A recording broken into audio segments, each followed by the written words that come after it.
کہ with consent وہ پہلے بھی وزیر اعلیٰ رہے، ود کانسینٹ، حالانکہ آئین میں کوئی ود کانسینٹ کی کوئی گنجائش نہیں ہے، اس لیے کہ وہ جو ایک مہینہ انہوں نے گزارا ہے، اگر ٹرو سینس میں چلا جائے تو یہ کہا جائے گا کہ وہ انکانسٹیٹیوشنل ہے، لیکن ہم اس میں نہیں جانا چاہتے. ہم جب میٹر سب جوڈیس ہے بیفور دی کورٹ، ہم کورٹ کی پروسیڈنگز میں کوئی لفظ اور ایک بات نہیں کرنا چاہتا.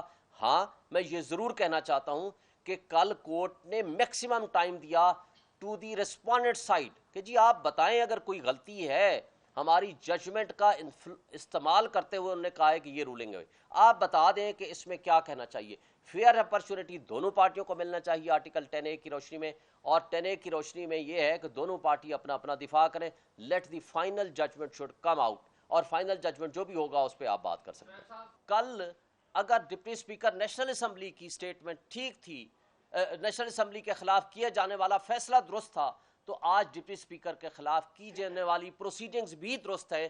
بیسیکلی ہماری کلچر یہ ڈیولپ ہو گئی ہے کہ جب فیصلہ ایک پارٹی کے حق میں آئے گا تو وہ تعریفیں کرے گا، دوسری پارٹی کے خلاف، اسی پارٹی کے خلاف اگر آنے لگے گا تو وہ اس کے خلاف کنٹمپچوس ورڈز استعمال کرے گا. اس کلچر کو ہمیں ختم کرنا پڑے گا. آپ ججمنٹ لو، ججمنٹ اٹھاؤ اور اس کے اوپر ڈسکس کرو، اس کے پراز اینڈ کانس پہ بھی ڈسکس کرو، اس کی کانسٹیٹیوشنلٹی پہ بھی ڈسکس کرو. یہ بدنیتی پہ مبنی جب ہمارے معاملات ہو جاتے ہیں تو ہم اپنی پسند ناپسند پہ فیصلہ لینا، جو ہمیں پسند آئے گا اس کی ہم تعریف کریں گے، جو پسند نہیں آئے گا ہم ججز کے خلاف بولنا. ججز کے خلاف ہم نے نہیں بولنا، ہم نے ججمنٹ کے اوپر بولنا ہے، وہ آپ کا حق ہے. ہم قبرستان کی خاموشی ہم بھی نہیں چاہتے، ہمیں بھی حق ہے بولنے کا، آپ کو بھی حق ہے بولنے کا، لیکن ججمنٹ پہ بولنا چاہیے نہ کہ ججز کے خلاف.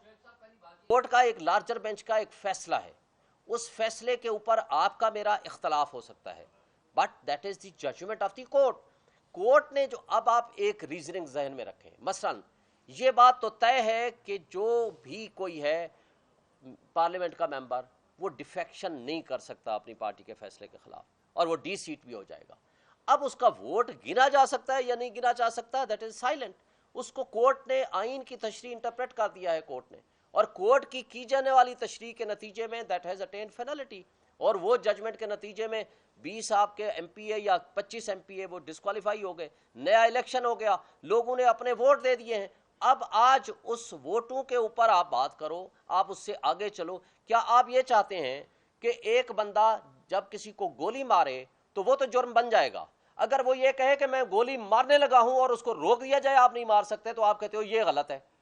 اس لیے کہ آپ خود کہتے ہو کہ لوٹاکریسی نہیں ہونا چاہیے، ہارس ٹریڈنگ نہیں ہونی چاہیے، وہ لوگ ڈی سیٹ ہو جائیں گے جب وہ یہ کریں گے. آپ کہتے ہو نہیں، پہلے وہ جرم مکمل کر لیں، اس جرم کا کوئی بینیفیشری بن جائے اور اس کے بعد اس کو روکا جائے کہ نہیں جی اب آپ کو سزا ملے گی کیونکہ آپ نے یہ جرم کیا ہے. یہ بتا دیں، اکثر ہم خبر رپورٹ کرتے ہیں کہ ڈکیتی کی نیت سے بیٹھے ڈاکو جو ہے وہ گرفتار ہو گئے، تو آئندہ کے بعد جرم سرزد ہونے کی جو بات ہو رہی ہے، ایسے لوگوں کو پھر آئین کے مطابق نہیں پکڑا جا سکتا. کیا آپ کہتے ہیں جی کہ ان سے اسلحہ بھی برآمد ہو جاتا ہے؟ جس طرح انہوں نے کہا راجہ ریاض اور باقیوں نے کہ ہم نون لیگ کی اگلی ٹکٹ لیں گے، سندھ ہاؤس میں بیٹھے، ان کے اوپر تو یہ اختیار نہیں کہ انہوں نے جرم نہیں کیا. عام بندے کو پولیس پکڑ لیتی ہے کہ یہ ڈکیتی کی نیت سے، چوری کی نیت سے یا قتل کی نیت سے یہ بیٹھے ہوئے تھے. اس کے اوپر کیا کہیں؟ دیکھیں نا، جو تو ہوا نا پروونشل اسمبلی میں پنجاب میں، وہاں تو انہوں نے ووٹ بھی دے دیا تھا جس کی نتیجے میں الیکشن کمیشن نے اس کو ڈسکوالیفائی کر دیا.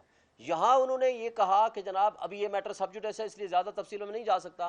یہاں سندھ ہاؤس میں بیٹھ کے انہوں نے یہ واضح طور پر کمٹمنٹ کی ہے اور مانا ہے کہ جی میں، ہاں مجھے پی ایم ایل این کی ٹکٹ ملے گی، باقی ہم نہیں جانا چاہتے، پیسے چلے نہیں چلے اللہ کا ان کا معاملہ ہے. لیکن یہ ایک کائنڈ آف کنسیڈریشن ہے، خواہ وہ ان دی شیپ آف منی دیں، ان دی شیپ آف کنسیڈریشن دیں.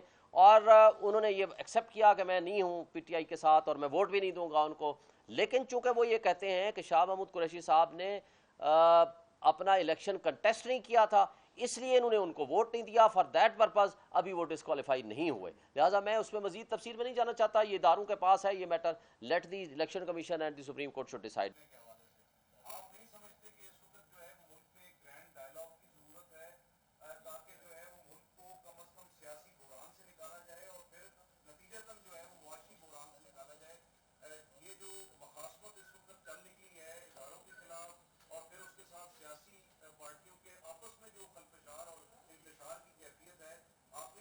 کہ اس وقت جو ہے وہ بار کو بہت اہم کردار ادا کرنا چاہیے، ان سب کو ایک پلیٹ فارم پر اکٹھا